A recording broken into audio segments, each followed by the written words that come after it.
जय श्री राम। नमस्कार। मैं पंडित विष्णु उपाध्याय। जब कोई आत्मा या हमारे पितृ शरीर में प्रवेश करते हैं तो उस समय एक झटका लगता है। तो ये झटका किस कारण से लगता है, तो मैं आज आपको इसी विषय पर जानकारी दूंगा। आप हमारे इस चैनल को ज़रूर सब्सक्राइब कीजिए, लाइक कीजिए और कमेंट कीजिए। एक आत्मा, उसके पास शरीर नहीं होता है, लेकिन हमारे पास पंच तत्वों से बना हुआ ये शरीर है। और इस शरीर के माध्यम से ही हम इस दुनिया की सारी भौतिक वस्तुएं, सारे सुख प्राप्त कर सकते हैं। तो ऐसे में यदि कोई व्यक्ति अपने पितरों की सवारी लेता है या फिर पितर स्वयं आते हैं सवारी के रूप में, या कोई व्यक्ति ऊपरी बाधा से पीड़ित होता है, पराया प्रेत उसे पकड़ लेता है,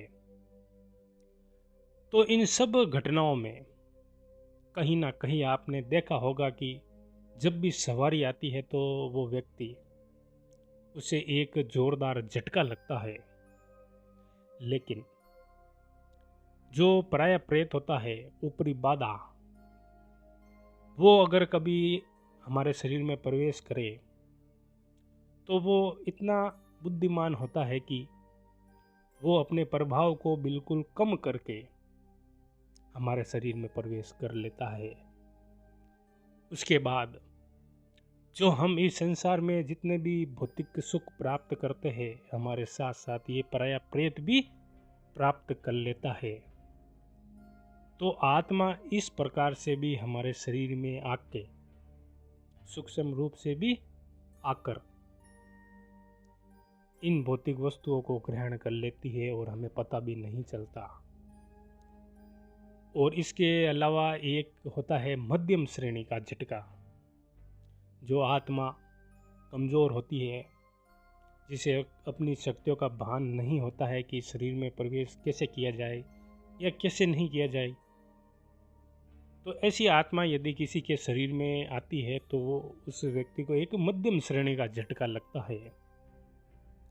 और एक आत्माएं होती है जो पुरानी है, अपनी शक्तियों का उसे पता है, तो वो अपने पूरे प्रभाव को लेकर आती है, चाहे वो आपके पितृ है या कोई दूसरा पितर है या पराया प्रेत है। तो ईश्वर ने हमारा शरीर इस तरीके से बनाया है कि ये हमारे सर के एक बाल से लगाकर पांव के एक अंगूठे तक हमारी आत्मा इस शरीर में विद्यमान है, और इसका केंद्र बिंदु हमारे अंतःकरण में है। तो कोई भी आत्मा यदि अपने प्रभाव को पूर्ण रूप से, मतलब अपनी शक्ति को पूर्ण रूप से लेकर यदि हमारे शरीर के जो छिद्र है, नाक, कान, मुंह, गुप्तांग, इनके माध्यम से हमारे शरीर में प्रवेश करती है, तो इनके माध्यम से जब हमारे शरीर में, हमारे अंतःकरण में आती है, तो हमारी आत्मा पहले से ही वहाँ पर भरी हुई है। तो उस स्थान पर दबाव लगता है और वहाँ पर व्यक्ति को कुछ सेकंड का झटका महसूस होता है। अब ये आते हैं तब झटका लगता है, लेकिन जाते वक्त झटका नहीं लगता है। तो यदि आपके पितृ इस तेज प्रभाव से आते हैं तो आप चाहे तो आप अपने पितरों से इस चीज़ का निवेदन भी कर सकते हैं हाथ जोड़कर। तो वो अपने कम प्रभाव में भी आते हैं या सूक्ष्म प्रभाव से भी वो आ सकते हैं। तो इस कारण जब भी कोई भी आत्मा हमारे शरीर में प्रवेश करती है तो हमें एक झटका लगता है, क्योंकि हमारा जो अंतःकरण है वो हमारी स्वयं की आत्मा से भरा हुआ है। अब कोई दूसरी आत्मा आएगी तो वो एक प्रकार से प्रकृति का उल्लंघन होगा। तो उल्लंघन होगा तो कुछ ना कुछ आपको महसूस तो अवश्य हो जाएगा।